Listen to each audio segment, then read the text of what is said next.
children and animals is a special element, a special level of videography. I can see why. They're never behaving just right. My name is Mark Peters, and I am a captain at a major airline, one of the largest airlines in the world.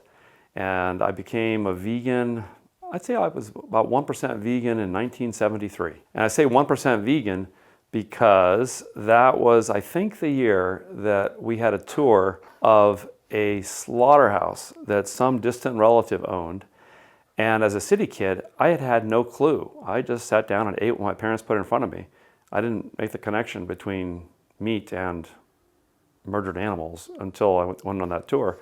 And for some odd reason, despite the fact that my entire family was there and experienced the same thing I did, I was the only one that had any visceral reaction to it.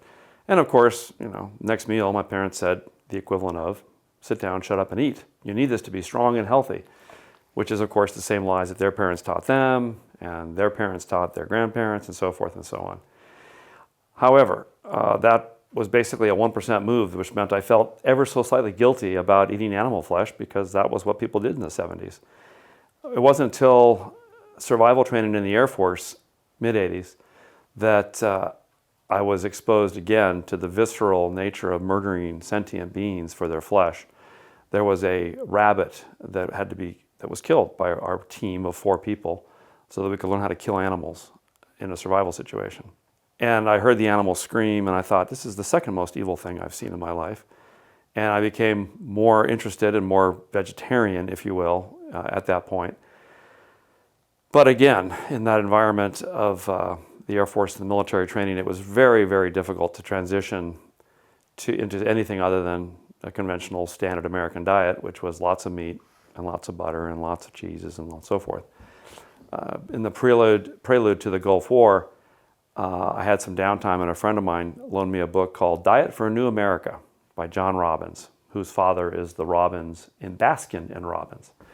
And he lays out in a very concise yet deep manner the absurdity of the damage that we'd create to the planet, to sentient beings, and to ourselves by consuming the standard American diet. And I read that book and my jaw hit the floor on every other page. And she says to me after I'm done, she says, "What did you think?" I said, "I was stunned by the things in this book. I was absolutely floored." She says, "Great." She says, "Now you have a choice." "What do you mean I have a choice?" She says, "You can be either part of the problem or part of the solution." Oh, the angst, because she's right.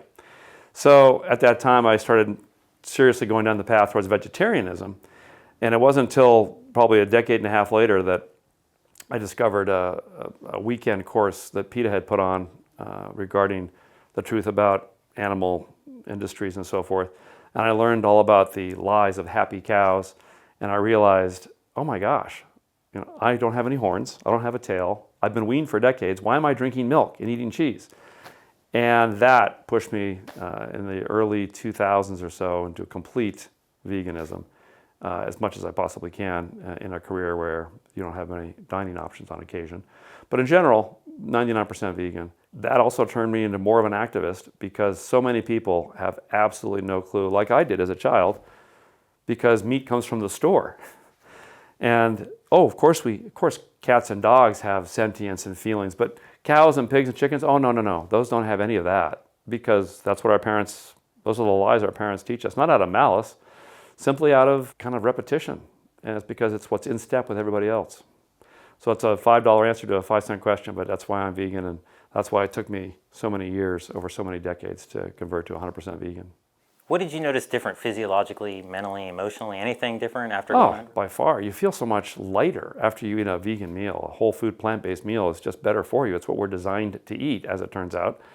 Not that you'd ever learn that from school or from your doctors, but the more you study this subject, the more overwhelmingly obvious it is that we don't have a 3-foot GI tract like a dog or a tiger or a lion. We have a 18-foot GI tract designed to slowly process plants and so many other factors in the body that are designed to intake and consume and process plants. And you just also feel better morally, knowing that you're not living a life of deceit and blinders, intentional blinders, where people they love and cherish their companion animals.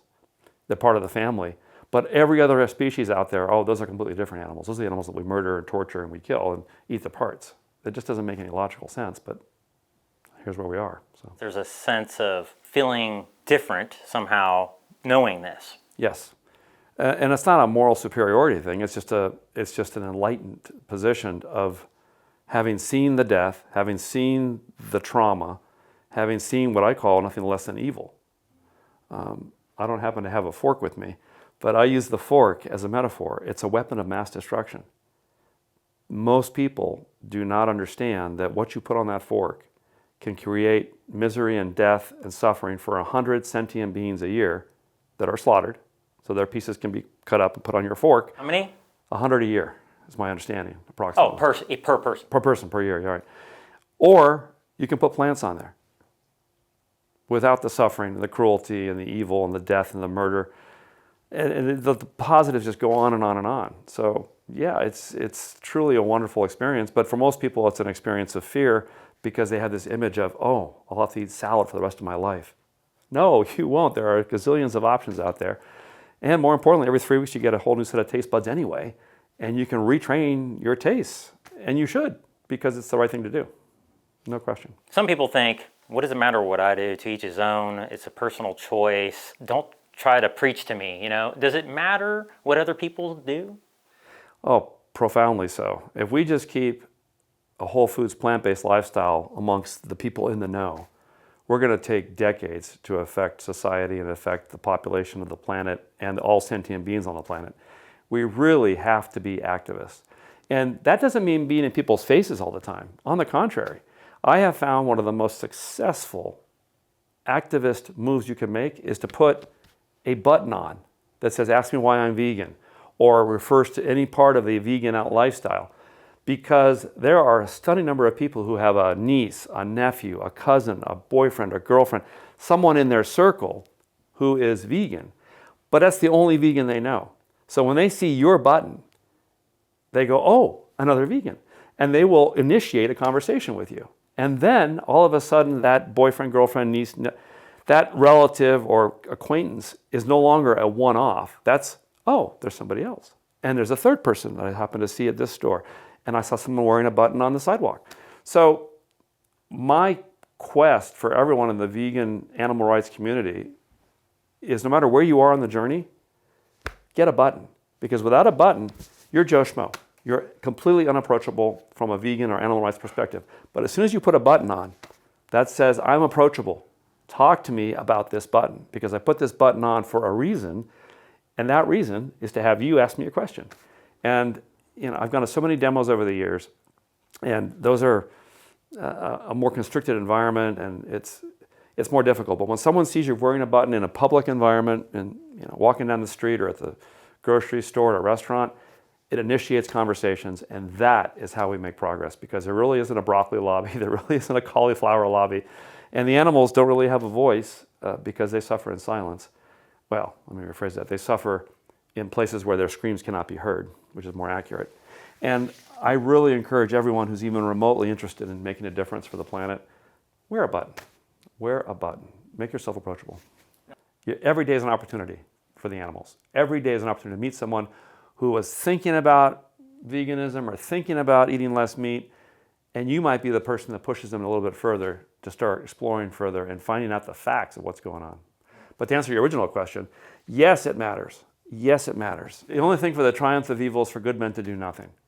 And we must, as soon as you know a little bit, you need to learn more, and then more importantly, act on what you know. That is the most important thing. You have to act on what you know, because there's a lot of people that don't have the bandwidth, weren't exposed to what you've been exposed to, don't know what you know, and it's not like you're proselytizing. You're not. Proselytizing is about, well, I hate to say it, but beliefs and supporting things that don't have any factual basis for support. Metaphysical. Yes, this is the exact opposite. This is tangible.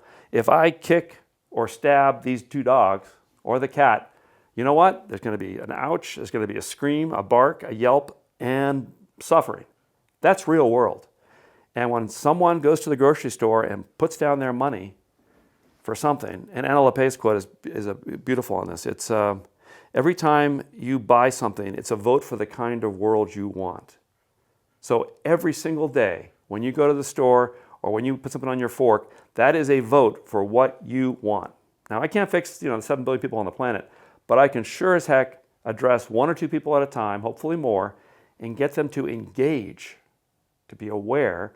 And it matters because billions of sentient beings are killed every single year because of history, historical practice, my parents taught me, and therefore I'm going to keep doing this. That has to stop.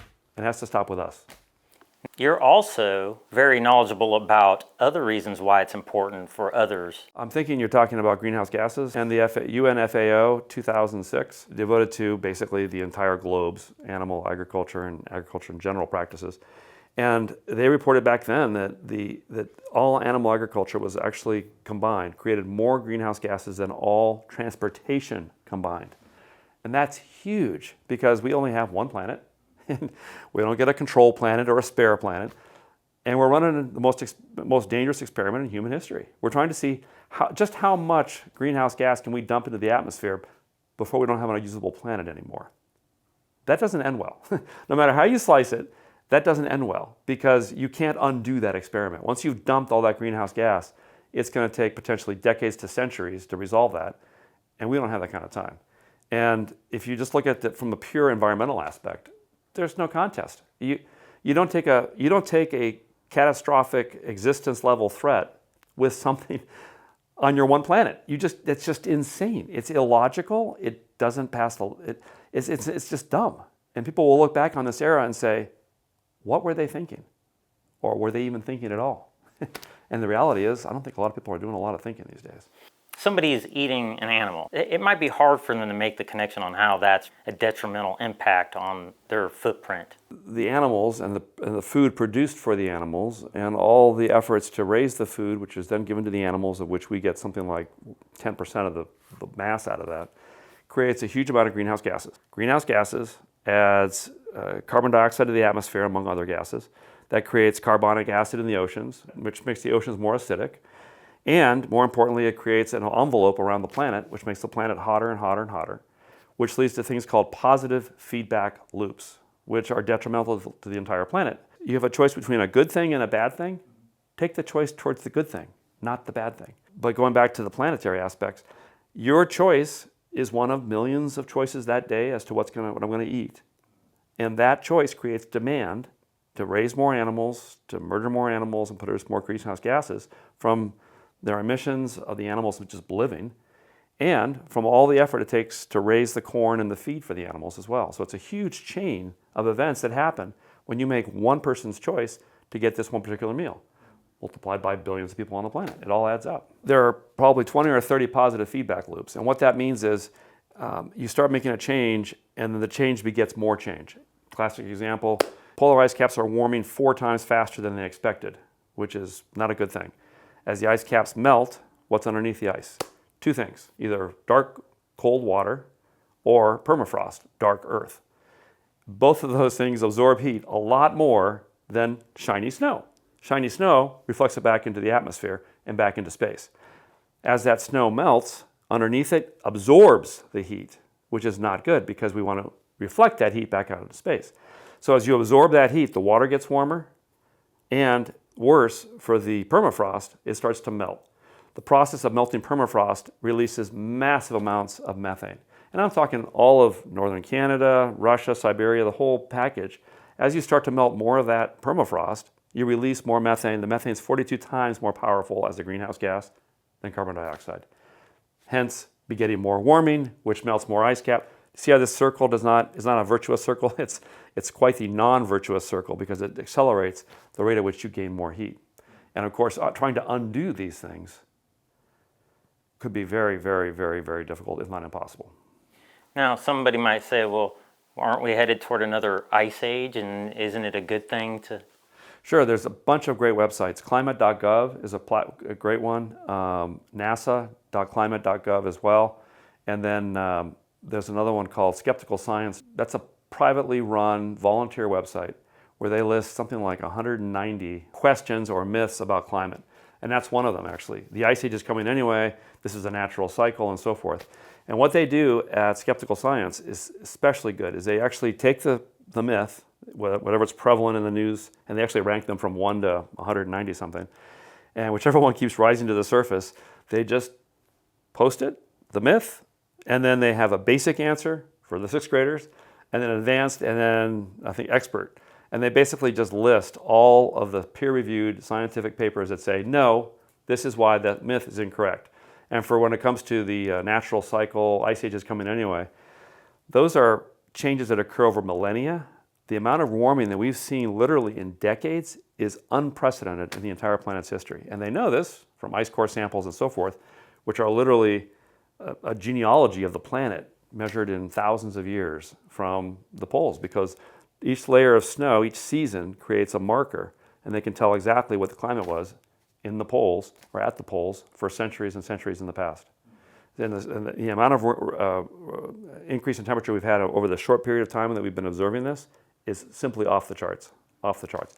They can also, by the way, measure, I believe, the amount of carbon dioxide in the atmosphere by taking the air bubbles that are trapped in the ice and doing scientific experiments to pull the air and analyze the air quality from literally centuries ago and determine what was in the air in the centuries past. It's really quite impressive science. Aren't CO2 levels like in a house higher, and like even in a plane or in a car, or aren't they really high in here, and they're not really hurting us, right? Well, actually, high CO2 levels will put a kibosh on your life. I mean, like people in submarines even, you know? Well, they have scrubbers down there. And obviously we don't rely on scrubbers because we have enough air exchange in a typical house. It's not a factor. That's not much of a factor for us as in terms of our breathing, as long as you're not in a room with a generator or you have proper ventilation. But every season you hear of people passing away from carbon monoxide and carbon dioxide poisoning because they're in an enclosed environment. All sorts of warnings on plastic bags. Not a toy. Well, it's because you will die if you have a carbon dioxide rich environment. Now, obviously, carbon monoxide is different than carbon dioxide, but at the end of the day, we're talking global environments, and that's the problem. Our atmosphere is, that thin when you look at this planet from a distance, and it's a very, very thin layer of atmosphere that keeps us all alive, and we have to really take care of it. Now, what if somebody's like, well, man, you're flying planes? Guilty as charged. Hypocrite alert. Hypocrite alert. But the way I rationalize it, if you will, is that if we're going to have long-distance travel for now, probably for the next 5 or 10 years even, you have no choice. You're going to have to expend carbon dioxide and release those in the atmosphere to move from point A to point B. Anywhere on the planet, if it's more than an hour or two's drive, you're going to have to get in an airplane for the most part. Having said that, like the excuse so many other industries use, we're only a small part of the problem. We're ostensibly between 2 and 3%. And in the mind's eye of the public, they think it's much worse, because they see airplanes all over the sky and they think, oh, this is a big deal, look at all those airplanes. It's a drop in the bucket compared to the greenhouse gases being emitted by cars and trucks. In a given year, Boeing and Airbus will each make around 800 airplanes per year, total. So that's 1,600 airplanes from the two biggest manufacturers.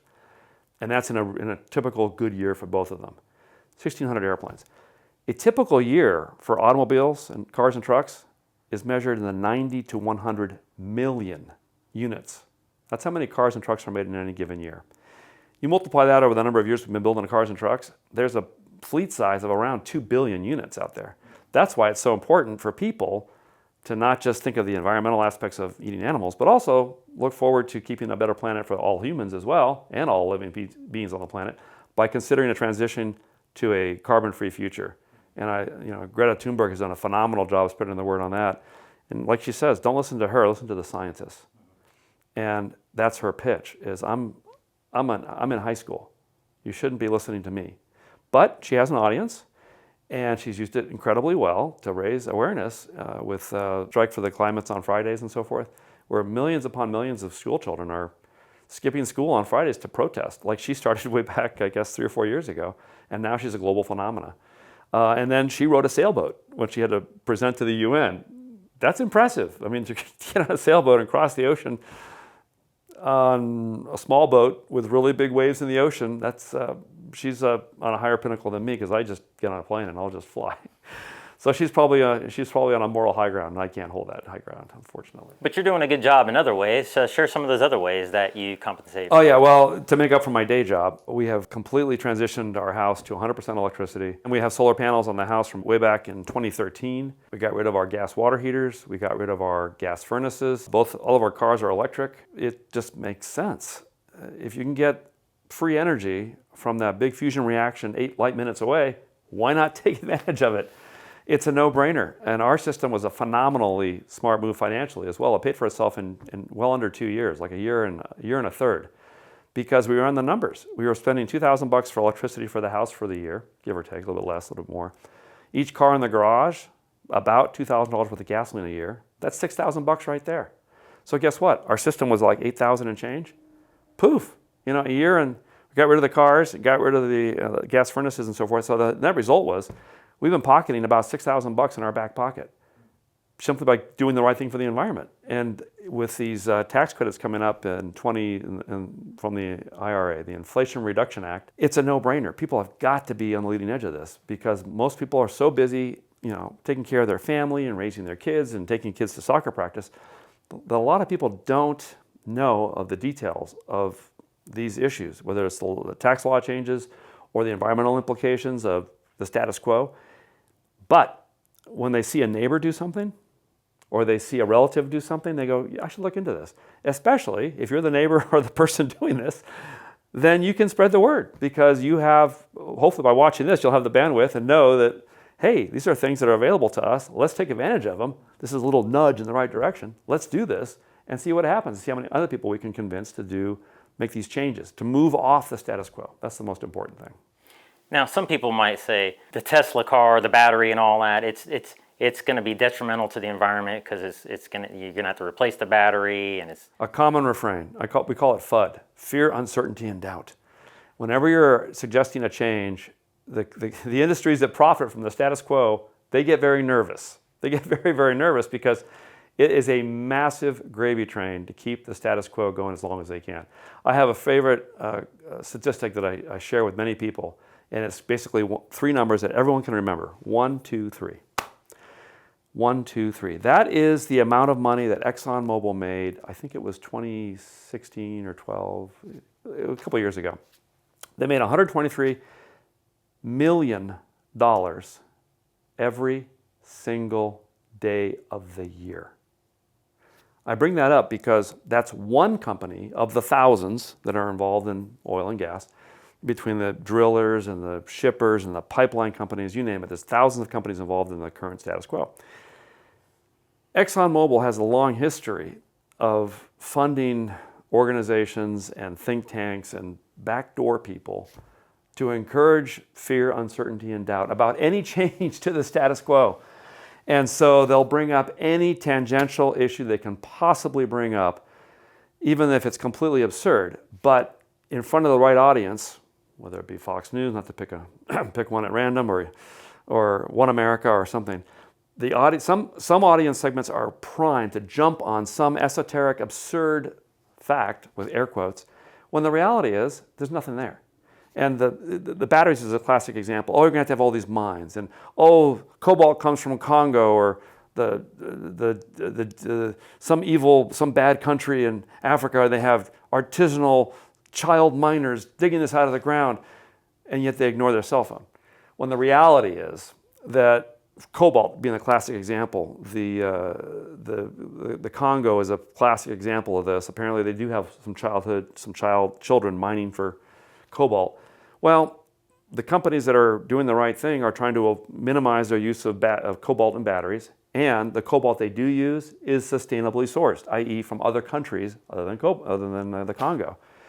So yes, but the real kicker is, all of a sudden you have this huge interest in the environmental implications of X, Y, or Z, but somehow they've forgotten the environmental implications of oil and gas extraction and all the oil spills in Nigeria and all these other negative things that are happening because of oil and gas.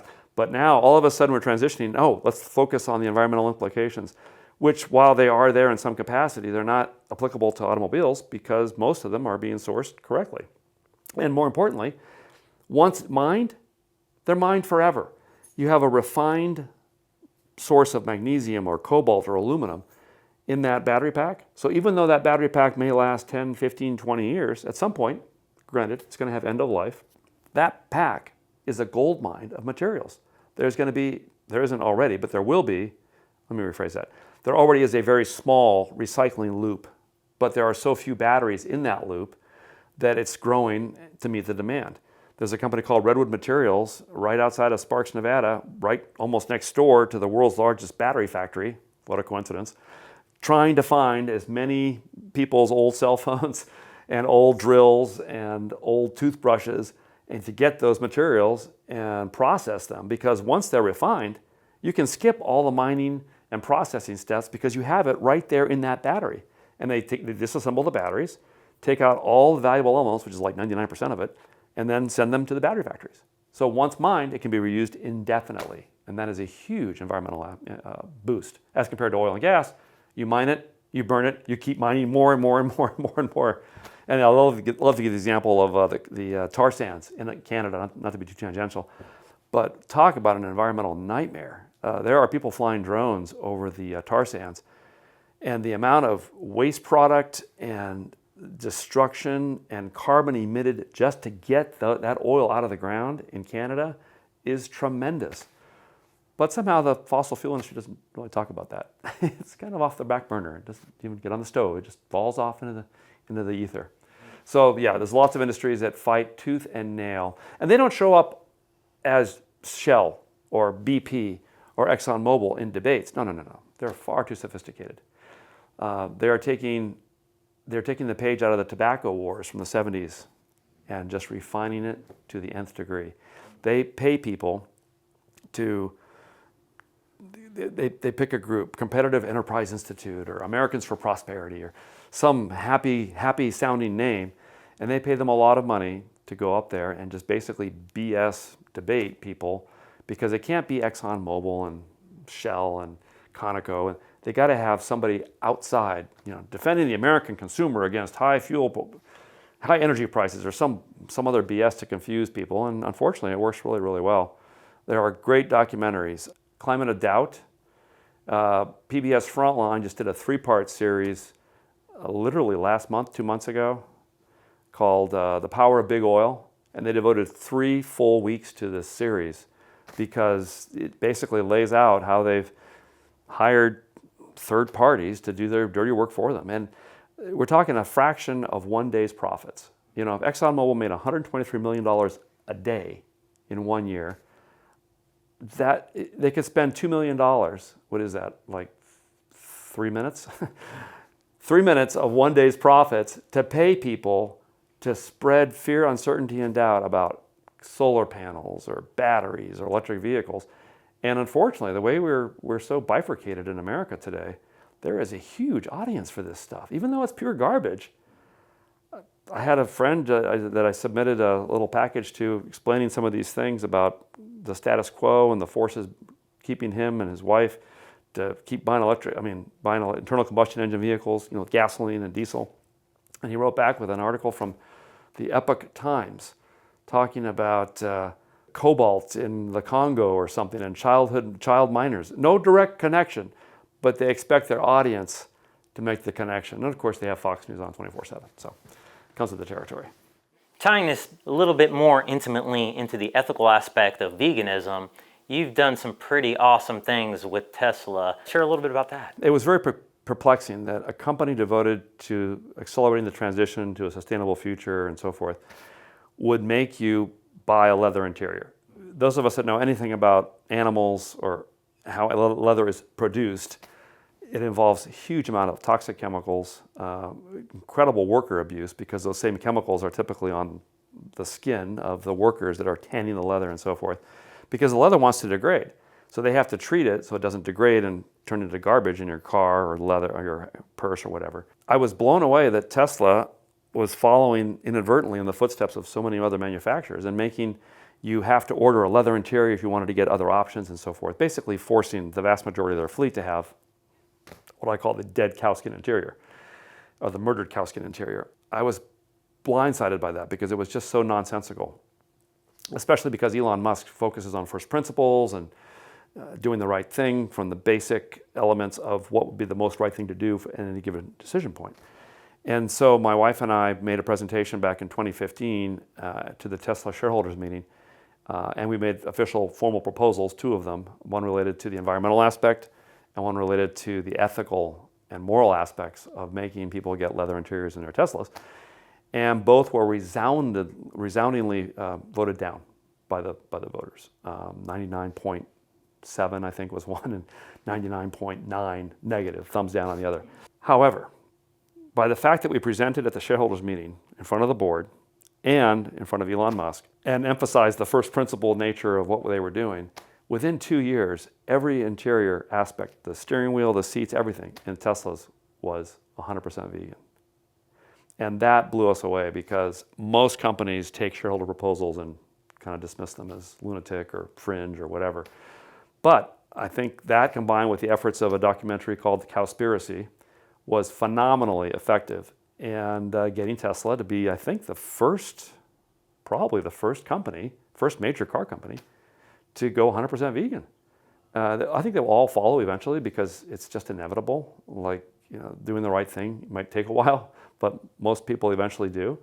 And I think the companies will do the same thing. Matter of fact, I was mentioning earlier that Volvo actually had an ad for one of their cars and it mentioned 100% vegan interior. I thought, yes, we're making progress. And that was a tremendous achievement that even though those shareholders, kicked us to the side, the board and Elon said, yeah, the facts are X and we should be doing Y, and instead we're doing Z. So let's go do Y and make this right. And they did. I'm still in shock that happened, and I'm hopeful that we'll make future progress with other things at Tesla in the future as well. Because once you've got one win, you want more. So. Off camera, you mentioned how they feed their employees, for example. Well, it's just a place to start. Given their growth rate of 50% per year over the past couple of years, and the projected growth rate going forward, they may well become one of the, if not the largest company on the planet. Because they have to replace a fleet of nearly 2 billion cars and trucks. Not just them individually, of course, there will be other players. But no one else is stepping up with the supplies. They're going to probably open a mine because they can't get enough lithium to feed their stationary storage, power plant storage, house storage, car batteries. And they've basically begged manufacturers, please produce more lithium, please produce more batteries. And they're getting slow response. We don't have time. Slow is not in Tesla's vocabulary. They're going to step up and do that. But with Tesla getting bigger and bigger, wouldn't it be great if they've got 100,000 employees now, they might have 500,000 or 1 million in a couple of years. Wouldn't it be great if all of their company dining facilities had 100% whole food, plant-based menus? Just a thought. And if there's a company to do it, who else but Tesla? Because when you look at the footprint and the environmental tail of eating animals, you can't help but realize that if we're going to address this problem, you have to address what's on people's forks. Why not start with what happens with what they eat in the factory? Just a thought. And hopefully in the next year or two, we'll have a presentation for the next shareholders meeting, and we'll see where that goes. Awesome. Vegan uprising, what is that? Well, that was a term that was coined by some people on YouTube. If you Google Tesla vegan uprising, it was our presentation before the board and a couple hundred people at Tesla that they determined to be the vegan uprising, which is funny because it wasn't really a revolution. It was just the exposure of facts. But for people that have trouble spelling vegan and the concept is too scary, they called it an uprising as if it was some kind of evil bad thing. When the reality it was taking a company that was trying to do the right thing and informing them of where they were not doing the right thing, and voila, they did the right thing. Despite the owners of the company saying, no, keep doing the wrong thing. I knew we were going to lose. The odds were pretty much against us, but 99.9 and 99.7%, thumbs down votes, that was a tough pill to swallow. That was depressing. Yeah, well, I would love to show that clip. Maybe I could do that right now. The first stockholder proposal is proposed by Mr. Mark Peters, who's here today. And Mr. Peters, please, if you'd like to go to the microphone and present your proposal. Fellow shareholders, board members, and Mr. Musk, thank you for your time. Despite tremendous odds, Tesla has created a brand that is changing the course of history, and as both shareholders and owners, we are very, very pleased. We have logged many thousands of miles in our Model S's and have yet another one on order. Our planet faces unprecedented risks due to the dumping of greenhouse gases in our atmosphere and oceans. Mr. Musk has accurately called this the dumbest experiment ever, and we concur 100%. We feel it's morally irresponsible to be running a planetary scale experiment on our one and only planet. Mr. Musk has previously used a lifeboat metaphor to describe this situation, and I'll go ahead and borrow it here. We're in lifeboat Earth with water up to our kneecaps and rising. Tesla has invented an awesome bailing bucket, but upwards of 90% of those buckets are having holes drilled in them. So every time they're used, water pours back into our lifeboat. Let me explain how this directly applies to the proposal number 3. I suspect that the vast majority of our customers and even our shareholders have no idea the greatest source of greenhouse gases is actually animal agriculture, producing more greenhouse gases than all of transportation combined, as the UN reported back in 2006. Bill Gates noted a more recent analysis in 2013, estimating that livestock produces nearly 51% of the world's greenhouse gases. 51%. Tesla exists to create sustainable transport, and which is why this is inconsistent to offer leather. Tesla does not offer a leather equivalent or a faux leather interior. And it goes even further by blocking a half dozen must-have options if one does not order leather, thus effectively forcing our customers into the non-environmentally friendly interior. Exacerbating this logic conflict is the fact that competing luxury brands have been using environmentally friendly, leather-like materials for years, all to rave reviews by the nonprofit Consumer Reports, as all listed in Proposition 3.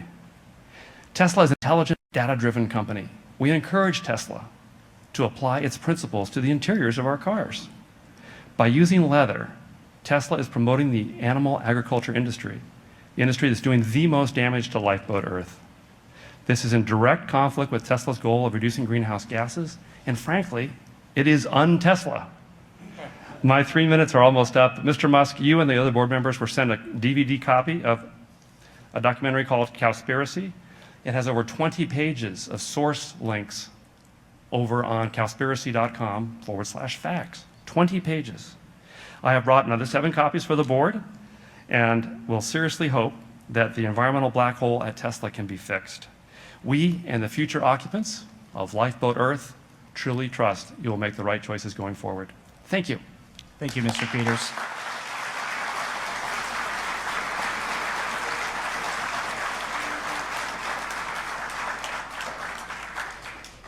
Thank you, Mr. Peters. The other shareholder proposal that we have today will be presented by Elizabeth Farrell Peters. You now have 3 minutes as well if you want to step to the microphone.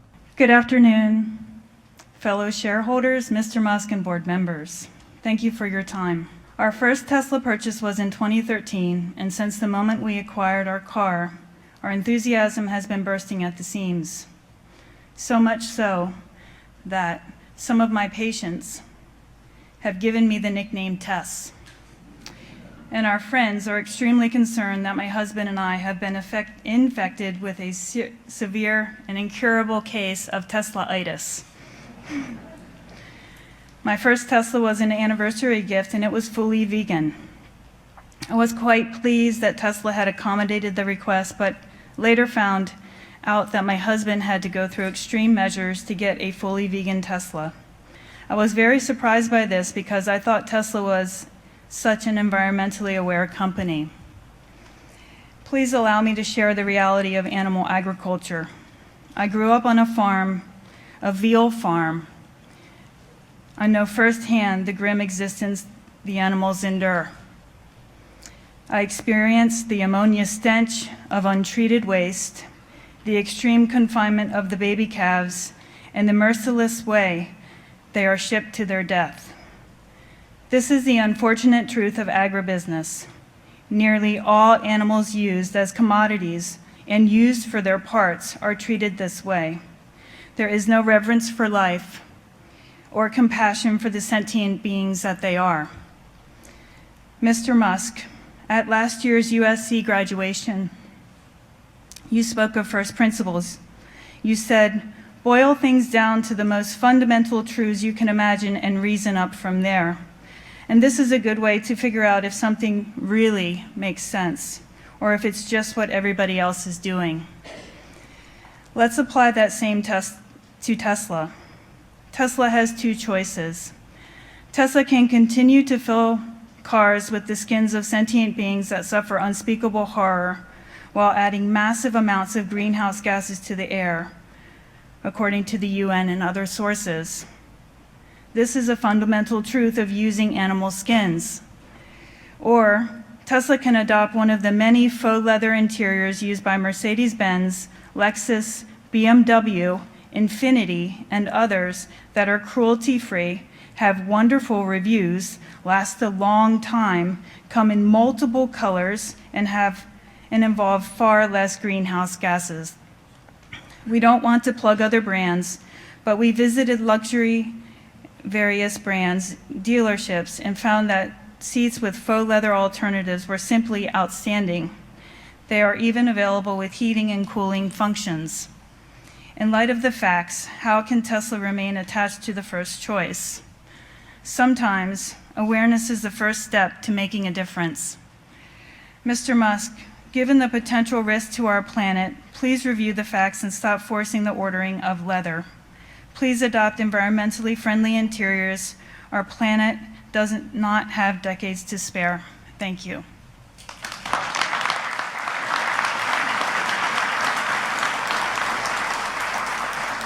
Back in 2015, when we had the vegan uprising at the Tesla shareholders meeting, it was such a novel concept that our local Dallas Morning News did a story with full color, no less, about how this couple in Texas tried to encourage Tesla to go vegan. And surprisingly, it got a lot of column inches. We'll take any publicity, because as they say, any publicity is good publicity. And it helped spread the word about vegan lifestyles. This was a couple cars ago, but ever since then, Tesla has been 100% vegan on their interiors, including steering wheels and seats and everything. And it's all because of, well, their ability to do the right thing. This was the Elizabeth's customized plate, because obviously her friends and workmates thought she was so Tesla oriented that she should become Vegan Tess, and sure enough, on the license plate it's Vegan Tess as well. And as you can tell, it's just a typical car. It's just that the interior from all Teslas, as of probably 4 or 5 years ago now, is 100% cruelty free. And we absolutely love to show it off because it looks great, it's comfortable, incredibly strong wearing, long wearing, and doesn't require maintenance like a typical leather interior would. And obviously Prince likes it too. He thinks it's just the right place for him to be at all times because he loves going for a ride. It does have heating and cooling elements, but at the end of the day, it looks like leather, except it doesn't wear like leather. It wears much longer than leather. And you're not paying somebody to murder an animal and blow its brains out and strip its skins off with toxic chemicals, which also affects their skins too as humans. So it's just the right thing to do, and I think Tesla is actually the leading edge on this because Volvo and other companies are following in their footsteps now too. Make it with 100% cruelty-free interiors. So it's awesome. And then you've done some other things too, like done some activism. Oh, the circus demos. Yeah, there used to be a website called ringlingbeatsanimals.com or .org, probably .com, that PETA had set up. And fortunately for those of us that care about animals and other sentient beings, and humans for that matter, they somehow, don't know how, managed to get some video clips of what goes on prior to the animals coming out for the circus, for entertainment for humans. And it's horrific. It was horrific. It shows the elephant handlers with their bull hooks. And bull hooks are about 3 or 4 feet long. They have a curved hook with a sharp point that points towards the base of the hook, and then a point right next to it, kind of like this, also with a sharp point. And it showed the Ringling Brothers and Bottom and Belly Circus, the greatest show on earth, with the logo on top of the elephants' heads.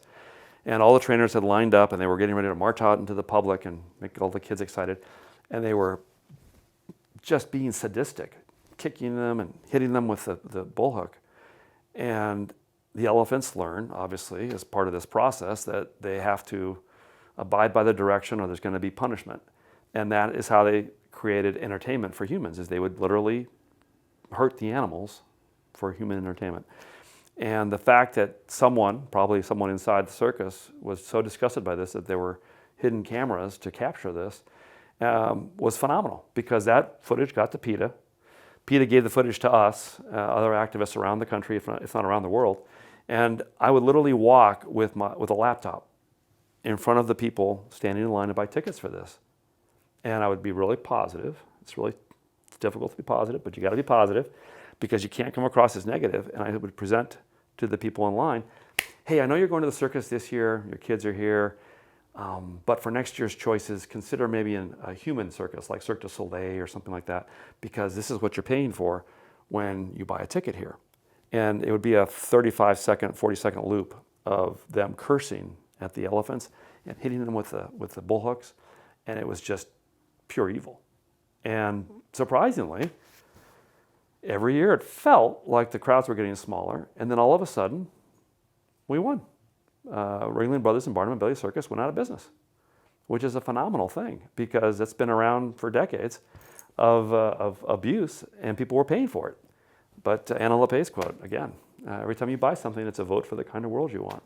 And it really charged us up that individuals, in this case probably 2 or 3 dozen here in the Dallas-Fort Worth area, could step up and stop what was literally a huge train. They would bring a train full of animals to the Dallas-Fort Worth area for the 2 weeks of circuses. But, never forget that an active group of concerned people can, I don't know, my quotes aren't very good, can change the world, basically. And we did. And again, it wasn't until they announced their bankruptcy and they were stopping their circuses that we knew we'd won. Because every summer it was out there demoing and handing out pamphlets, thank you PETA for your help, and putting up with police harassment and so much more hassle from the public at large that was, dyed-in-the-wool animal abusers.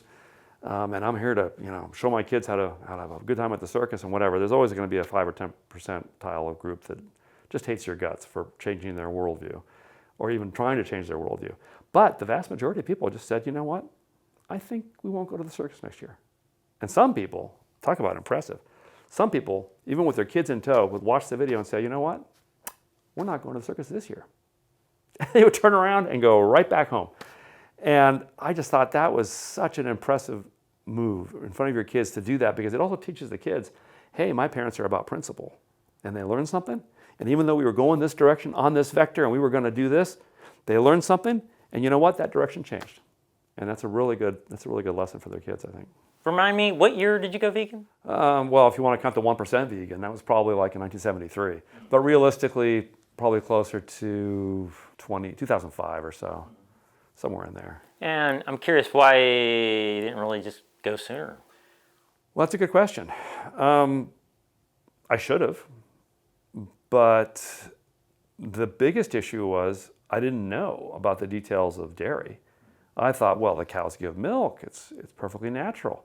Oh, I even had an acquaintance who her parents had some small dairy farm, and she says, oh, the cows love to give milk. It's not quite accurate. And the truth about dairy, I actually learned at a PETA seminar, a weekend seminar in Oklahoma City, no less. And I almost didn't go because I thought I kind of knew everything there was to know. Boy, was I an idiot. The amount of things that you can learn by simply exposing yourself to more seminars and more classes is jaw-dropping. You don't know what you don't know, is a common phrase. For example, I don't know the atomic weight of hydrogen or the atomic symbol for nickel. I don't know the atomic structure of xenon gas. Those are known unknowns.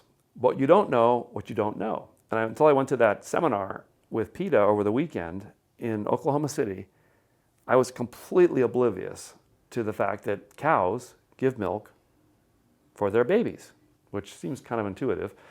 But it didn't dawn on me that, until I went to that class, that they give milk for babies that they have to make because they're raped, basically. They're artificially inseminated by a farmer with a plastic glove.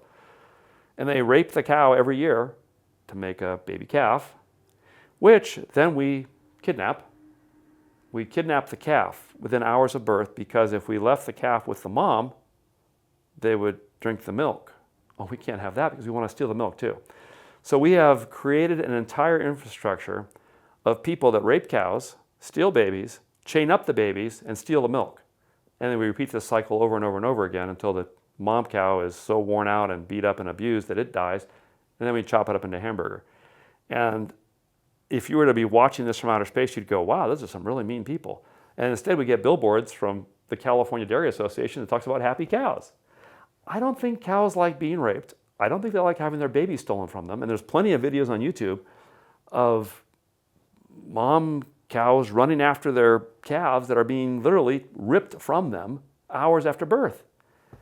It's incredibly traumatic, and they scream out, and they just hate it, as any sentient being would after carrying this thing to term. Yet we live in this bubble. For most people, they don't have a friggin' clue, and I didn't have a clue. I'm one of them.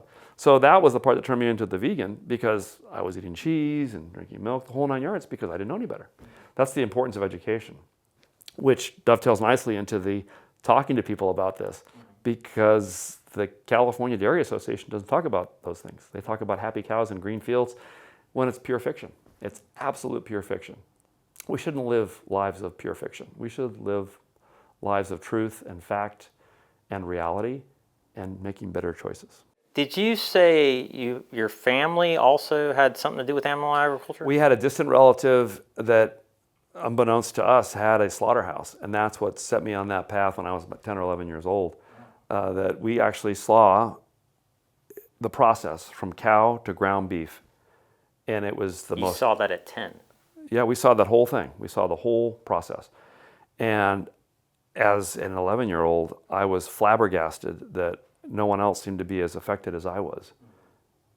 How could you not be? And I realized that most people, when they see something they can't accept, they put up the blinders and they just pretend they didn't see it. There's a funny quote, I think it was Winston Churchill, most men stumble across the truth, but then quickly pick themselves up as if nothing happened, or something to that effect. It's a funny quote, but unfortunately, it's kind of accurate. Truth that is uncomfortable is hard for people to accept, so they just pretend they didn't see what they just saw or learn what they just learned. They just pretend it didn't happen, which is a peculiar mental state to be in. I mean, it at least appears that way. Maybe there's more going on behind... Yeah. Maybe it's planting seeds. I'll be hopeful. I'll be optimistic. They're planting seeds that will come to fruition in the future. And I think it will for most people. It's like smoking. I use that metaphor a lot. It's more of an addiction issue, obviously, but when we were growing up in the 70s and 60s and 80s even, smoking was prevalent. It was everywhere. There were ashtrays, there were smoking sections on the airplane, in restaurants, bars, the whole 9 yards. And if you'd have told me that in a few short years, 10, 15 years, it would be illegal to smoke in bars and casinos, every place. It was just, you'd walk into a restaurant and be a wall of smoke. And yet today, it's perfectly natural that no one smokes in airports or in restaurants or bars or anywhere. And it's seatbelts. No one wore a seatbelt in the 70s. No one. It was, I'm gonna be thrown clear of the accident and all this other ridiculousness. And yet today, I would say 90% plus people wear their seatbelt. It's just a natural event. So people can change. It just surprisingly takes longer than most of us would like, but it's possible. What are some of your favorite foods? Much to my wife's chagrin, I'm kind of a meat and potatoes vegan. I love, my typical breakfast routine will be cereal and sourdough toast with organic peanut butter, fruit, and then I transition to the dark side, and sometimes I'll have tofu scramble, or maybe I'll even have just egg, or something that's not whole food plant-based per se, and it might be mildly processed. But I guess you could call me more of an ethical vegan. I'm just doing it a third, planet, the environment, and the health. But the health aspect, sometimes the whole food plant-based aspect of it is the part that gets me, because I haven't quite acquired those right taste cells to make it quite, I just can't get over kale, for an example. Kale has always tasted absolutely terrible to me, but some people love it, which is fine, which is great. It's a dark leafy green. It's wonderful for you, full of nutrients. But man, for me, it just tastes like bad-looking wallpaper. I mean, it's just terrible. So for lunch and dinner, sometimes I'll have, heaven forbid, an Impossible Burger or a Beyond Burger. But fortunately, I'm well taken care of by my wife. We have a lot of pasta dishes. That's treated more of a a side dish, maybe a tofurkey sausage or field roast sausage on the side of the pasta dish. I eat very, very well, and I probably should eat a little bit better. More greens, more fruit, more vegetables. But as a meat and potatoes vegan, it's a great time to be alive. There are so many incredible places now that used to be only, your Trader Joe's or your really off the beaten path food stores. Now you can get whole sections of freezer foods from Target supercenters and Walmart supercenters in the middle of the country that are selling vegan products.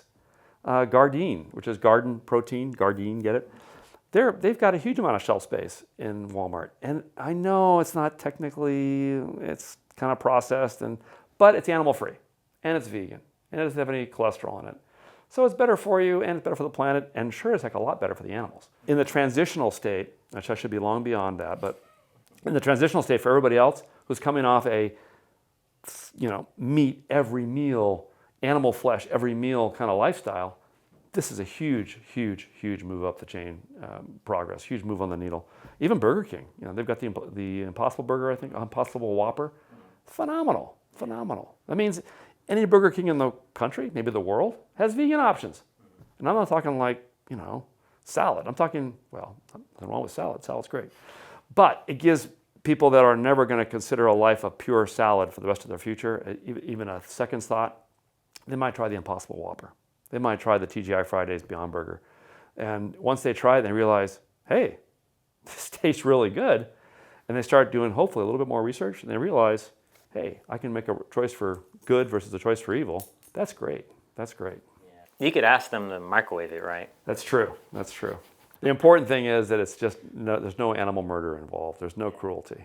And that's the best thing. And it sends a message to everyone in the car, in the drive-thru, hey, they got the Impossible Whopper. Maybe I'll try that in the future too. And it's about moving the needle. It's about moving the direction, the vector, from where we are now to where we want to be in the future. Because if we do nothing, we're pretty much assured of the same outcomes. If we start making changes, different outcomes. That's the name of the game.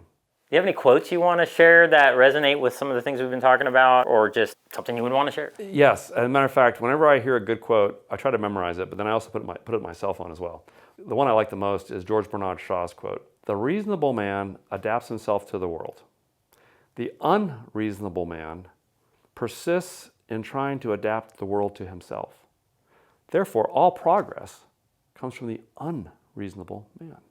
And I thought that was so profound because women have the right to vote because there were unreasonable women in the teens and the 20s in this country that just kept getting themselves arrested and protesting and demonstrating. And sure enough, a full 50% of our population eventually got the right to vote. And that wasn't because they were reasonable. It was because they were unreasonable. Racial justice in the 60s, segregation, all that, because people protested. And they said, this isn't right. They were unreasonable. And the same thing's going to happen with animals. If you want to find out where you would have been when women were trying to get the right to vote, if you want to find out where you would have been when black people were trying to get the right to be equal citizens, ask yourself, where am I today with animal rights? Where am I today with the biggest source of cruelty on my fork? If you're doing nothing, I have a pretty good hunch you would have done nothing back in the 20s and nothing back in the 60s. And maybe it's time to look at yourself in the mirror and say, you know what? How is the world going to be better for my being here if I continue to do nothing?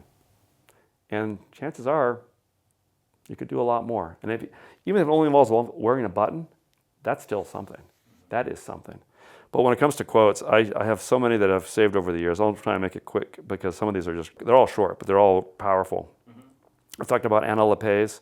Every time you spend money, you're casting a vote for the kind of world you want. That really drives home the leather, animals, meat, the whole package. Another one here involving the climate, basically. Science is not a democracy. It's a dictatorship, and it's the evidence that does the dictating. What a concept. Imagine facts and evidence making people make better choices. Eldridge Cleaver, you either have to be part of the solution or you're going to be part of the problem. That's a classic. Winston Churchill, we touched on this earlier. Men occasionally stumble over the truth, but most of them pick themselves up and hurry off as if nothing happened. They're just, it's too close to home, but it's very true. Oh, George Bernard Shaw again. Progress is impossible without change. And those who cannot change their minds cannot change anything. Whoa, very powerful stuff. One last one. There's no such thing as the voiceless. There are only the deliberately silenced or the preferably unheard. That's by Arundhati Roy. And that one's kind of impressive because these animals, these sentient beings with whom we share our lives, whether they're yours or ones that you share with when you visit other relatives, they're a proxy for all the other animals that you put on your fork. We have this convenient delusion where we lie to ourselves and say, oh, the pigs are meant to be killed, or the cows, well, they don't know any better. And all you have to do is go on YouTube and look at slaughterhouse videos, and you'll know in a second how much of a lie that is you're telling yourself. And the take home I would tell people is, look, you can't change the world, but you can change your world. And changing your world will change the world of others. And before you know it, you actually have changed the world. So start with your fork. Start with a button. Make a difference. Make a friggin' difference. Don't just take up space on the planet. What kind of challenges have you experienced and how did you overcome those? The biggest challenge is what we still face today is most restaurants have made a token effort or no effort to have vegan things on the menu. I address that by using the power of the pen. Whenever I see a comment card, I'll grab a couple. Whenever I see, whenever I have a receipt and a restaurant does have vegan options, I write on the receipt, thank you so much for having vegan whole food options on the menu, or something positive to reinforce to them that they should do this. Here's another example. Some restaurants are picking up this kind of weird habit of having a separate gluten-free menu and a separate menu for vegans. While I appreciate the gesture, and they have a wide variety of things on the menu, the reality is you have to ask for that menu. And they get excited, oh, we get to show you our vegan menu. That really should be part of the main menu, so that the people that are what I'll call vegan curious or vegetarian curious will see that on the menu and realize, oh, look at this. Look at all these, there's like 17 things here that are vegan. And they had no idea, and they would not have any idea but for the fact that it was on that combined menu. There's a restaurant that we visit occasionally that has a great vegan menu, but it's not part of the main menu. So I'm going to write them a little note via their input and say, hey, put this as part of your main menu so that it becomes more of a demand thing, creates more demand for this, and you won't take it off your menu. It won't drop it because of lack of interest. But that they actually encourage people to explore expanding their palate, if you will. So that's a challenge that it's kind of minor in the great scheme of things, but I think it'll help move the needle on getting more restaurants to have that kind of thing. Airports are horrific. They cater to a lot of people that in some cases don't eat well. In many cases don't eat well. I spoke with a restaurateur in Phoenix, burger type place. I said, hey, it's 2022. Why don't you have more vegan options? Oh, we tried it for a while, but it didn't sell. And I didn't have time to delve into why it didn't sell, but I love the example of the McPlant as an example of what not to do. McDonald's included Texas, of all places, as a place to test their McPlant burger a few months ago. I was stunned. It was almost as if they wanted it to fail. It was not on the menu. It was on a separate standalone little card advertisement. And if you were looking at the menu, you wouldn't even see it. There's been inklings out there that the test didn't go well. Well, it didn't go well because no one knew you had the McPlant burger to begin with, except people that were in the know in the vegan community. And there's only that many of us. There would have been a lot more if you had it on the menu. But no marketing support to speak of. The marketing support they did have was garbage. It was depressing because McDonald's is one of the largest, if not the largest, fast food purveyor, I think, or it's up there. They could have done a lot to really move the needle, but I think they may have intentionally sabotaged their test because they didn't want to be bothered with having, a cruelty-free menu item or something. So that's my speculation. I don't know for sure. I've been meaning to write a letter to the CEO saying, hey, did you mean to fail this test on purpose? But that's one of my many things to do. And my office is a mess, so I have to take care of other things first. I imagine being busy at times, it's probably hard traveling and stuff. How do you do it? Like, how do you eat vegan and travel and be busy when there's not a lot of options? I do have, is it the Lara bars that have the 4 or 5 ingredients? They're all vegan. I do travel with plenty of those. There's almost always something they can make. If they have any kind of a pasta dish, you're in. It's so simple. Just give me some pasta, some vegetables, marinara sauce, I'm set. Side salad. You can usually find something. And then I always try to speak with the managers in a positive way. especially some hotels that are ahead of their peers. I really talk to the manager in those cases, and I thank them profusely for having whole food, plant-based, cruelty-free meal menu options, because they may not get a lot of orders to start, because these S-curve adoptions tend to start off really, really shallow until they become a thing. Whether it's seatbelt wearing, no one wears a seatbelt for decades. All of a sudden, boom, a decade later, everyone's wearing a seatbelt. Cigarette smoking, everyone's smoking. All of a sudden, no one's smoking. And these things take time. So I want to encourage them whenever I see a restaurant, or especially a hotel that has things on the menu. I encourage them by ordering them, and then leaving positive notes and that kind of thing. But it is a challenge. Don't get me wrong. My firm doesn't even provide vegan options for their crew members at all. Other airlines do, and we need to raise the bar. We need to raise the bar for the employees. Plus, it's a win-win. The more people on a whole foods, plant-based lifestyle, well, we're self-insured for medical as a corporation. Guess what? What's one bypass cost? $200,000? Skip one bypass, that pays for a lot of vegan meals on the airplanes. So I really should pitch that to the companies. How much do we spend in a year in an organization of, 70,000 employees? There's going to be X number of bypasses and stents and so forth. And if you could just run the numbers, ignore the ethical and the moral aspects and the environmental aspects, just look at the raw finances. I think our CFO would be screaming bloody murder going, we got to get more vegan stuff on the menu to encourage people to adopt a healthy lifestyle. You don't seem to be afraid of using the word vegan at all. No, not at all. Some people feel like it has a negative connotation, and so they try to tiptoe around it and use the word plant-based or something. Well, I'm over 50, so I'm on the backside of the life curve, and I'm more about being direct and honest. And vegan also encompasses the whole animal rights aspect. Whole food plant-based does as well, but I think if you say vegan, that also encourages a lifestyle of no leather, no animal products at all in the house, etc. And it's also just 2 syllables. Whole foods plant-based just seems like it's too long. So I like cutting to the chase. And the more people that see healthy vegans, the more people will consider that lifestyle, because most vegans are in pretty good shape. You can be an unhealthy vegan getting McDonald's apple pies and French fries. Counts as vegan. Well, maybe the French fries don't anymore.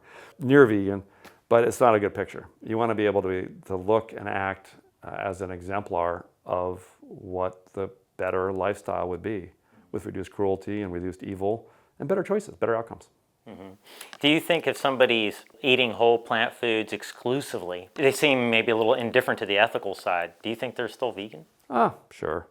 I prefer them to be better informed, because most of the people in their circle that are not vegan, obviously, would be enhanced if they knew the full story of what happens when you just make a casual choice. It's not like, selecting a red shirt versus a blue shirt. This is a choice between evil and not evil. I call it like it is, evil versus non-evil. If you have a choice in life to take a path with less evil, why would you not do that? And I think the only people that continue down that path are people that just don't know about this path that they're on, and they put their blinders up. There's a segment of philosophy. It's, what would the world be like if everyone made this choice? That's pretty heady. When you think about, slaughterhouses don't have windows for a reason. They're closed off, usually in remote locations, for a reason, because they don't want people to think or know or spend a millisecond contemplating what goes on beyond those walls. And there's a great website, meet.org, with Paul McCartney narrating the 7-minute video. But it's 7 minutes of jaw-dropping facts of what happens. Our parents lied to us, not out of malice, out of sheer ignorance. You need this to be strong and healthy. No, the more meat I eat, the less strong and less healthy I'm going to be, and the faster I'm going to get a chronic disease that's going to kill me in 3 decades or 4 decades. But our parents didn't know. Our grandparents didn't know. We know. We can make the difference. We can move the needle and get more and more people to make conscious choices about what they put on their forks, and what they wear on their belts and on their feet. And all those choices matter. They really, really do. Especially, what's the joke? I just heard it recently. I'm going to stop eating dogs tomorrow. Or that would get people's attention. That would get people's attention. And if you said that, people would look at it like you're some kind of a crazy, evil person. Well, what's the difference?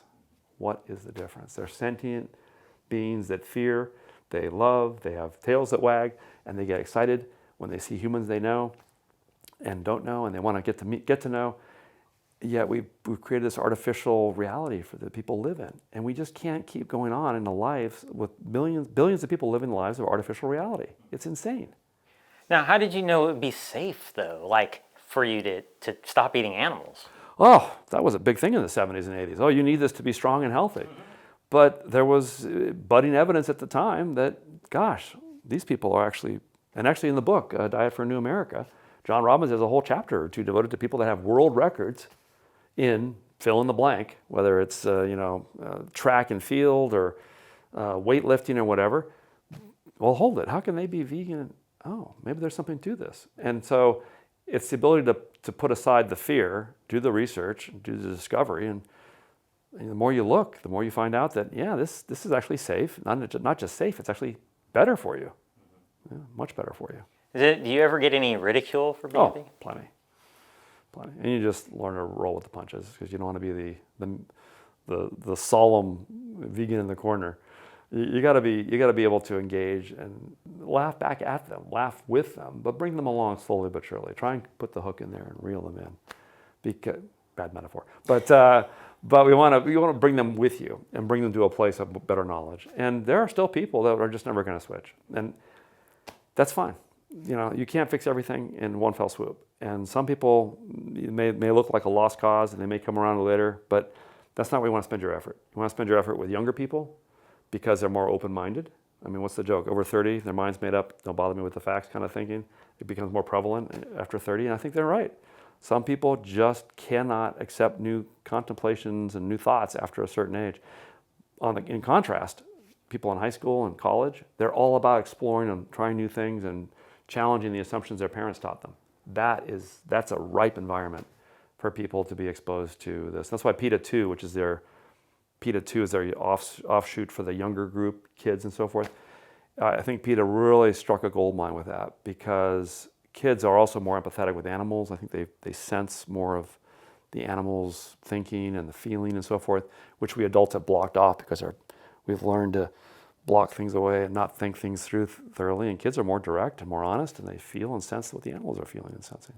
So I think kids are the future in terms of really moving the needle on this and getting to that steep part of the S-curve where adoption just skyrockets. Some people say, well, God put these here for us. Oh, yes, there's plenty of evidence for that. And God also put black people on the planet for others to abuse, and women were here for men to abuse. And yeah, there's a whole chapter or section of PETA for there's actually a website called ChristianVeg, I think, .org. We've handed out several of their flyers at churches and things and various activities because if you're of that mindset, then let's use that same material to do the right thing as opposed to the wrong thing. As a relatively secular person, I'm more of a real world, tangible thing. And if I have a knife to Prince's neck and I kill Prince to eat his flesh, that's going to hurt Prince. That's pretty tangible. That's pretty bloody. That's pretty real.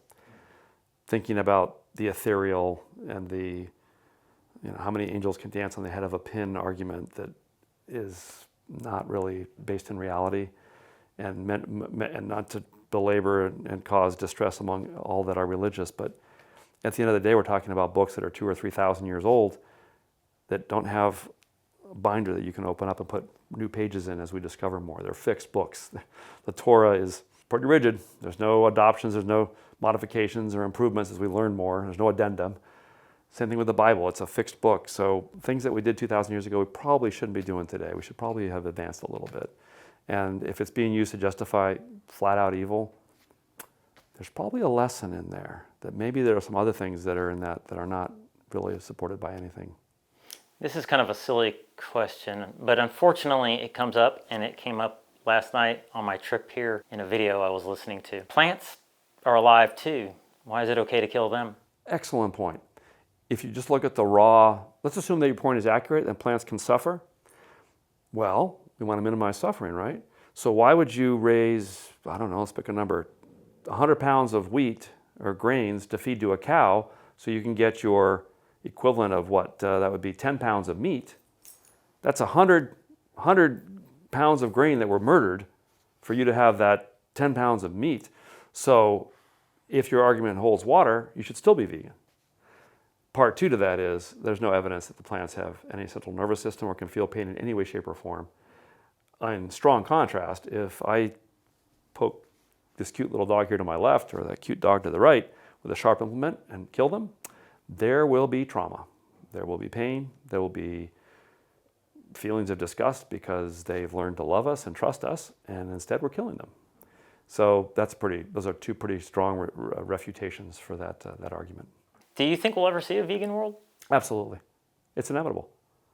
It's inevitable. As more and more people become exposed to the internet, courtesy of Starlink, among other things, which is that global satellite system where basically anyone can get a very inexpensive receiver and have internet for an entire village, no matter where you are on the planet.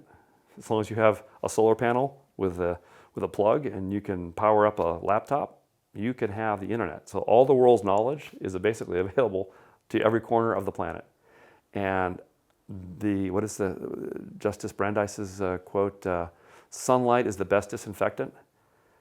Information will really help people get off of a lifestyle in which they use and abuse animals for profit and for ill health. They don't know it, but for ill health as well.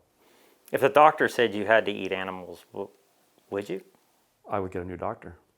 I would say this is a doctor that hasn't gone to continuing education, CME, continuing medical education, doesn't have any credits, or is going to these CMEs sponsored by a drug company on a cruise ship, and he's just cruising around the Caribbean getting CMEs by pencil whipping something. He must be way out of touch.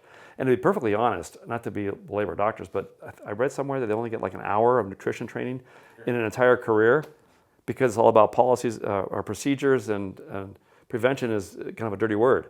It's about procedures, billing for procedures. Well, that's not a health care system that's going to get you good results. If you're rewarding doctors for procedures, how about rewarding them instead for non-procedures, for health outcomes, like not needing a bypass, not needing the stents, not needing an entire lifetime full of statins, because your arteries are clear and you don't have high blood pressure and you don't have dementia and 47 other diseases that are exacerbated by the consumption of animals. We have a very peculiar healthcare system here. It's more of a disease management system here in the U.S. Now, do you supplement? Well, because my vegetables don't come from a animal feces infested garden, and our vegetables are too clean, technically I do have to take B12. B12 would have been great if I was eating all sorts of dirt, but for millennia we have been eating dirty plants and vegetables. However, in the past 100 years or so, we've been actually improving our hygiene and so forth, so we don't get B12. B12 comes from bacteria in the soil, but because we live in a relatively clean environment, most people get their B12 from the animals they eat, which are getting that in turn from the plants that they eat, the grains and the grasses and so forth. We skip that whole thing and we just eat the vegetables, but because they're clean, we have to take a B12 supplement, and most vegans and vegetarians, if not all of them, should take some kind of a B12 supplement for neurological purposes, and that's about the length of the extent of my medical knowledge on that. But the vast majority of people will do fine with the B12 supplement, and it's only because our vegetables are too clean, which is a good problem to have. What does your doctor say about what you do? Well, I get we don't really actually have a family doctor because we don't get sick for the most part. I do have to take FAA physicals every 6 months, and my doctor's knowledge of veganism and vegetarianism as an older doctor is unfortunately very limited. He's more concerned about checking for cancers and diseases rather than preventing them, which is interesting. Colorectal cancer is a big thing, and the number of vegans and whole food plant-based people that get colorectal cancer is, I believe, much, much, much lower than people that eat meat. I heard it was 22%. Loma Linda's statistics for the Adventist study was 22% less colorectal cancer. Okay, I was surprised it's not, in the 80s or 90s, but so we have very limited interaction, and because I think most doctors bristle at getting advice from their patients. It kind of upsets the dynamic a little bit because it's supposed to be information flow from on high down to the patient, never uphill. And that's fine. He has a very busy practice, and that's what his job is, to get people in, people out, get their exams checked off, and deal with the realities of patient care. And CME is tough. Dr. Esselstyn tries his hardest, I think, to get the word out about prevention as opposed to procedures. And a health and wellness medicine or lifestyle medicine is becoming a thing now, fortunately. But I still think it's a very small portion of medical practice, very small portion. And it should be where the emphasis is being directed, because it makes so much sense. It's so much cheaper to not have the procedure rather than have someone get a cancer or require some kind of surgery that could have been avoided by lifestyle and diet. So you don't have any ailments, no medications? No. Surprisingly healthy. I do occasionally roughhouse with the dogs too much and get a backache, but that's my own doing. Heals quick though. Yes, it does tend to heal quickly, yeah. This just happens to be what we feed our dogs, and this along with V-Dog and Natural Balance is a couple of choices now for vegan dog foods. And the best part is you avoid the 4Ds, which people don't know about this, but when it comes to dog and cat food, the industry practice is to use the animals that are hopefully or usually shifted out of the human food chain. And those are the animals that are dead, diseased, disabled, or actually dying. Because ostensibly to get healthier meat, you have to have animals slaughtered that are still alive. Well, if you have an animal with an open tumor or who's obviously lame or disabled, they try to not waste that because it's a good resource for the pet food industry. They don't quite advertise that in their advertisements. Just try to keep our dogs as healthy as they can be, and they can obviously be very, very healthy without having to support that industry and having to support cruelty and evil. Obviously, dogs are omnivores, yeah, but given the fact that they can also survive and thrive on a plant-based diet, they do, as you've seen when they were running around in circles. There's a theory out there that suggests that some of the reasons that you're seeing increased cases of companion animals getting ill and getting cancers in higher numbers than in the past is because we're literally feeding them ground up tumors and so forth. Not my field of expertise, so I don't want to go too much further down there, but it sounds plausible to me. And more importantly, it's just the right thing to do for the animals. Why serve them sliced up, murdered, tortured animals to support your animals when you can have plant-based options that are actually quite tasty and they love and are healthy for them? I mean, the positives and attributes on the back here are pretty strong. And the best part is plant-based. Is there anything that we didn't talk about that you would like to share? No, I'm just thrilled that you're doing what you're doing. I want to give you a warm fuzzy for that because it is anything that's new, is different, is scary almost by definition. They run together. New equals different equals scary. And by your going literally around the country, if not around the world, to interview people, and especially some of the real hard hitters, Dr. Esselstyns of the world, and all the nutritionists that are actually countering the stuff they learned in school with peer-reviewed scientific evidence of this being wrong, that they have to change what they guide their clients with, their patients with. And all the people in medicine that you interview is phenomenal, because these are the people that are the outliers, that are bucking their profession, that are kind of putting themselves at risk in a way because they're not being shunned by their peers necessarily, but because they're exploring alternatives to what has always been done in the past. And the fact that you do what you do is tremendous to help get the word out to everybody that has access to the internet, has access to the information that you're giving them. So thank you so much for what you're doing. And we are all in your debt. Thank you.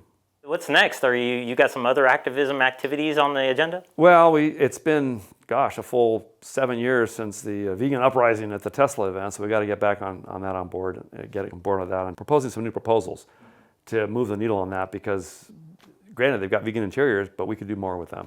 We could seriously do more with them. We supported mildly a vegan restaurant here in the Dallas-Fort Worth area, which, this being a cow town and all that was kind of a risk. We figured that money was lost forever because 80% of restaurants fail within 3 years or something. But they not only thrived, they had 3 locations. They're going to have more hopefully going forward. We'd like to encourage them to grow, maybe go national, but that's a tough challenge because they really want to control their quality, and there's some fears that they can't expand and control their quality like they really want to do. And so there's little stuff here and there, but and demonstrations and so forth as work allows. It's all about just doing a little bit of individual work as much as we can and passing out flyers as a quick. Always travel with flyers and buttons, because if someone starts talking to you about this, it'd be great if you could give them a flyer or a little piece of paper with a bunch of websites to go to. that kind of stuff. It's just nickel and dime stuff, but we should be having bigger aspirations than what we're doing. But so thank you for the question. We will do more. Yeah. And best resources you want to share? Oh, goveg.com, pcrm.org, nutritionfacts.org, a phenomenal website. Nutrition Facts has a team of probably 2 or 3 dozen people that do nothing but read the peer-reviewed scientific literature related to rheumatoid arthritis, heart disease, pica disease, and how those diseases are affected by diet and lifestyle. And then, amazingly enough, they have short videos, 3 to 5, 7 minutes, that reflect how pica disease is affected by lifestyle and how you can perhaps go avoid the knife, avoid the surgery by simply watching these videos and adopting what the study suggests is a better solution perhaps than getting cut open. Love pcrm.org, nutritionfacts.org, goveg.com, meat.org, a must-see, PETA.org, lots of resources, so many resources. Mercy for Animals, lots of undercover videos there that help expose what the industry wants you to not know, hence all the AG-GAG laws. We haven't even touched on that. What is that? AG-GAG laws are basically moves by the agriculture, farmers and ranchers and animal abusers of the planet. They go to their state legislatures and they are very tired of having people work for them with hidden cameras exposing what goes on behind the scenes.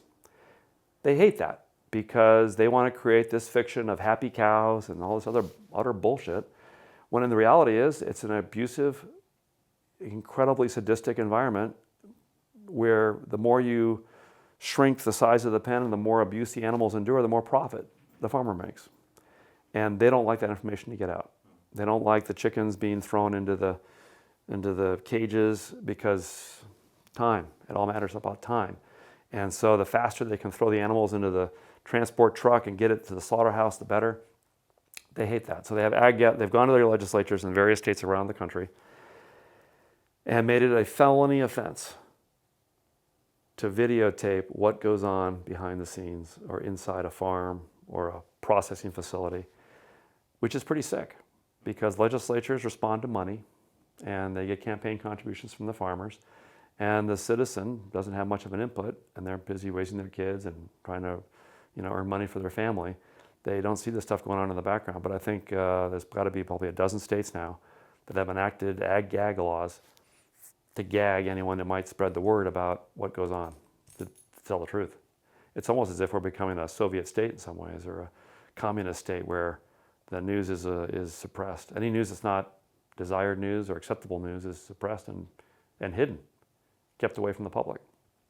So those are tremendously bad things to have happen. But there have been, I think there was one state it was challenged legally, and I think it was rescinded because it was a violation of the Bill of Rights, freedom of speech. But they'll keep fighting because these industries survive on people being ignorant. These industries that abuse animals and cut them up and rape them and torture them for profit, they only survive as long as most people do not know the facts about what goes on. So, yeah, you can just Google AG-GAG laws and see a bunch of history on that. Do you have any success stories that you want to share? We have a good friend from my university days who was pleased to have a Gardein chicken scallopini, I think it was, with broccoli and cauliflower and mashed potatoes and a phenomenal almond cheese sauce over everything. And he said something to the effect of, "This is the best meal I've had in years." And he looked at my wife and he says, "Was this whole thing vegan?" Yeah. So he became, I think, I want to say 50% vegetarian or vegan. I think he may fall off the wagon a couple of times, but at least he's on the journey. So we have plenty of stories like that. And that's what the importance of sharing meals with people. Help them understand that it's not just salad. Nothing wrong with salad. Dr. Esselstyn would kill me if I just said nothing wrong. But the reality is, even if you're not going to go the whole way to whole food plant-based, kale, no oil, et cetera, there are still ways to make your life have a reduced, evil impact on the world. The whole fork metaphor. If you can get the plants, the sentient beings off your fork, that is such a huge achievement. And also the people that follow in his footsteps or in his orbits will see that and hopefully adopt the same thing over time as well. So that's a success story. Others are harder to quantify. I've talked to people about solar panels a lot, and sure enough, I'll get an email eventually. Hey, we got solar panels, yada, yada, yada. So you might just drop hints here and there and be surprised. 2 years later, all of a sudden someone's got solar panels. Maybe they go vegan. It's all possible. But it's only possible if they know you're approachable, hence the button, or you bring it up in conversation. Because otherwise it's scary and unknown, and no one I know has ever done this. So if they know someone who's done it, then it's easier for them to go down that path as well. What are common questions or responses you get when people find out you're vegan? Isn't that hard? Where do you get your protein? That's a common one. You get the spectrum, the whole spectrum. And you can kind of tell by their questions if they're asking because they're genuinely curious or because they just want to push and, find if you've got a weak spot or something and egg you on.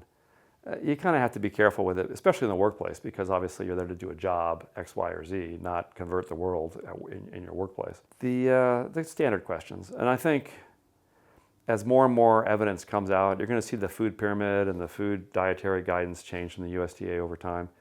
I use the example of the Surgeon General's warning on cigarette packs.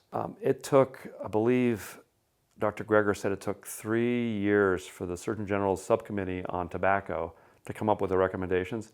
And I remember vaguely that something like 11 of the 13 people on the committee were smokers. It took them that long to get over their cognitive dissonance, despite 6,000 or 7,000 peer-reviewed papers relating to tobacco and fill in the blank. Heart disease, high blood pressure, strokes, boom, boom, boom, boom, boom, colorectal cancers, the whole 9 yards. Yet these professionals, these experts, these trained doctors and scientists, still took them all that time. Same thing's going to happen with animals. The evidence will be overwhelming in the years ahead. And the more we study this, the more obvious it's going to be. But you got to get doctors to get past their own internal problems of being able to see past their own blinders. We had a great family doctor when I was a kid. He would see us every year for the school physical. He had, I kid you not, an ashtray the size of a dinner plate on his desk. It was filled with cigarette butts. And he never said a word about smoking. Well, it's obvious as to why. I think I read or heard in one of the seminars once, doctors always say that my patients will be non-compliant, so I don't even bring it up. I'm not even bring it up because they're going to be non-compliant. The reality is, they're non-compliant. They can't bring up something that they themselves aren't doing because it would feel hypocritical. So their cognitive dissonance prevents them from doing the right thing for their patients. And so, but I think eventually, especially as younger doctors enter the field and they're being exposed to the seminars from Dr. Esselstyn and so many other doctors that are out there in the medical schools giving these presentations, I think that the younger doctors are going to realize, hey, I'm here for the Hippocratic Oath. First, do no harm. Why am I giving bad advice to my patients? Why am I not doing the right thing? Why am I eating garbage? I'm not from the bovine family. Why am I eating cheese? Why am I drinking milk? And I think that kind of education among the younger doctors is going to change the needle and move things forward for the entire profession and for health as a planet. I mean, we can't afford the current system. I read somewhere that the average Medicare family or couple puts in either $300,000 over their entire lifespan of working, but they'll spend $600,000 in terms of expenses for their diseases. That's unsustainable. You can't sustain a system where you put in half and you take out, put in half X and you take out X. It doesn't work. And these systems are scheduled to be bankrupt the next number of years as the baby boomers get into their age of, pulling from the medical system. And we don't want to see that. Why not just avoid the medical process in the first place? So. Do you have any regrets? That I didn't start this earlier. That I was so closed-minded. That I didn't do the research when I was in my teens. That I waited till I was in my 20s. Yeah, that's my biggest regret. That I didn't start this earlier. That I didn't learn enough earlier. That I was vegetarian and not vegan. Because I didn't know the reality of dairy. That I was blindsided by the facts that I should have known. I just either ignored or wasn't exposed to. That was a shocker. I had no idea how much misery occurs to cows and calves and the veal farms. Because the veal industry exists because of dairy. You wouldn't have veal but for dairy. We wouldn't be chaining up babies except for dairy. We can't have them drinking that milk. We got to steal that milk ourselves. and then meeting my wife was, she grew up on a veal farm. That really solidified that and drove home the truth. She saw it with her own eyes. So. Would you eat lab-grown meat? Probably not. I might, just to try it. It's not sentient, I would guess, but why go there when realistically, probably I should be eating kale. It's probably healthier. Yeah.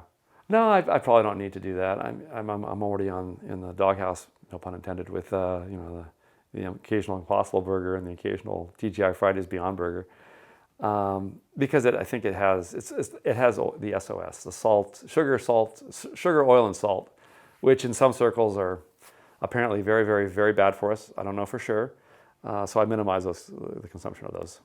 Well, cool. Well, I appreciate your time, and I guess we'll call it a wrap. Great, thank you again. Appreciate it. Awesome.